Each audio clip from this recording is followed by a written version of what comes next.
Hello and welcome to another update on the Brookwood and Deep Cut Junction Railway. In this video I'm building the main station on the purpose-built baseboard. I'm going to be using Metcalfe products to build the platforms, and also I'll be building a footbridge across the various platforms, again from Metcalfe. The first thing I have to do is make a template for the platforms, because they're obviously not a standard shape, and I use just bits of paper sellotape together and then roughly cut out to the approximate dimensions. I then use one of my longest coaches to mark out the edge of the platform, because obviously it's key that it's important to make sure that the coaches and trains don't rub up against the platform when it's completed. Here's the template. As you can see, it's rather long. I then use that to cut out in the Metcalfe cardboard platforms the shape that I need, and then build up the walls with supports to make the finished product. As you can see, I get in a bit of a mess with the glue. Always seems to overflow and won't stay in the tube, but there we go. And of course I get the same glue all over my fingers.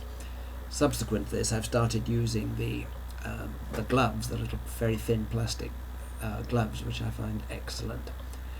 Now, having built the platforms, I then have to put a layer of cork on the bottom just to bring them up to the right level with the track, which is built on the cork underlay.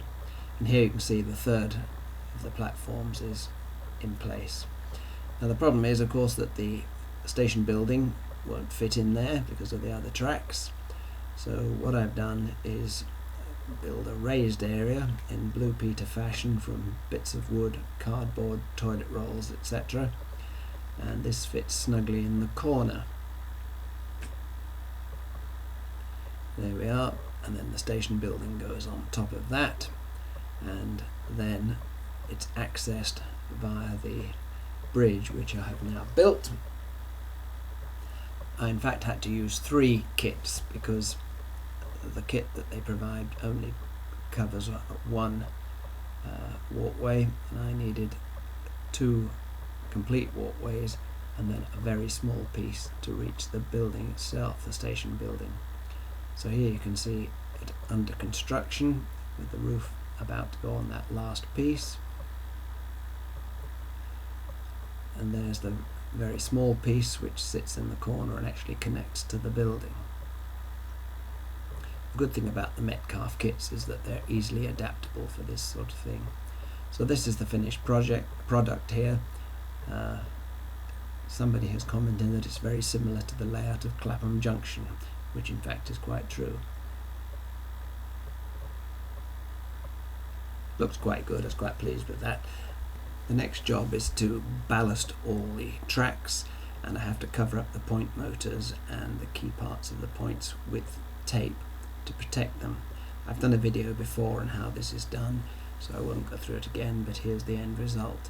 And as you can see, I've put the trims on the platforms and also touched them up to get rid of some of the blemishes. I'm quite pleased with the overall result. And here it is. Here you can see the station building connected to the walkways across the tracks. So there we are. That's it for this video.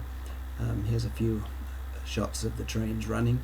I had some difficulty getting the trains to run smoothly because of all the glue from the ballasting, and also had problems with the glue getting into the point motors on 1 or 2, which required a bit of remedial work. However, after about an hour I managed to get them all working again smoothly.